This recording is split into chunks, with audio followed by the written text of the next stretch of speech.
Dr. McFadden, let's bring you in here because more young people are being affected by colorectal cancer. I mean, certainly in the case of Lawrence, Chadwick Boseman, we know, died last summer. So it's within reason that someone who's 35 years old, like Ryan, should be screened. Are guidelines changing at all for the age at which you should be screened? Well, they actually did change.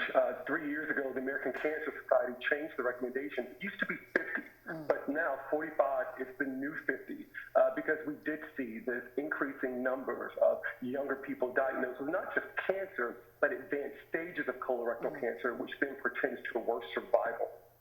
So, Dr. McFadden, since colorectal cancer is the second deadliest cancer in men and women combined, but it's also hitting black men particularly hard. So what's the reason for that? Is it genetics? Is it environment?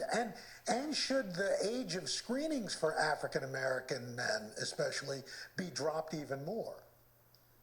Well, that is a loaded and a very complex question, but I'll tell you there are many different factors for the reason for that. Some of it is diet, some of it is genetic, but some of it is just access to care, willingness to go to the doctor to be checked, and sometimes even dealing with the health system, being able to navigate all of the different, parameters that you have to navigate to get the important tests that you need. Dr. McFadden, screenings have dropped roughly 90% during this pandemic, but warning signs and symptoms, they can't be ignored. They should not be ignored. Folks who are watching and listening, what are the warning signs? What should they be on the lookout for? Right. So be paying attention for any rectal bleeding.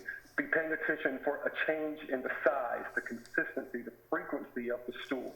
Be paying attention to abdominal pain or unexplained weight loss. If you have any of these symptoms, and even if you presume they're from hemorrhoids, if you're being treated for those problems and you're still having the same problem, talk with your doctor. Don't disregard it, and hold your doctor to the fire to find out exactly what is going on with your body. Listen to your body. Listen to your body. Young Melvin, as a brother, as a dad, and more, as a husband, any final message you'd like to share with people?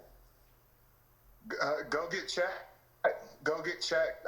As Dr. McFadden just mentioned, listen to your body. I know we're going through, COVID-19, but you got to go get checked. You got to go, get screened. And, colon cancer affects anyone. It can affect anyone. My launch was 39.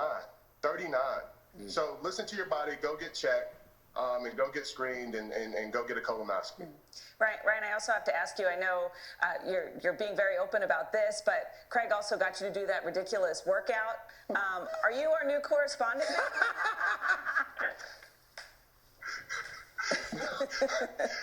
Anytime I can work out with my brother, I'm all in for that. I'm all in for that. Okay, we'll be sure to send the cameras. Dr. McFadden, Ryan he's lost 60 pounds. He's taken his health very seriously. How important is that component to it in dealing with colorectal cancer? It's very important because obesity is a risk factor for colorectal cancer. And so we can do those things such as, exercise and eating the fresh fruit, eating the whole grains, eating the colors of the rainbow, letting food be your medicine. You can really reduce your risk of getting problems like colorectal cancer. Dr. McFadden, thank you. Thanks for checking out my little brother's colon.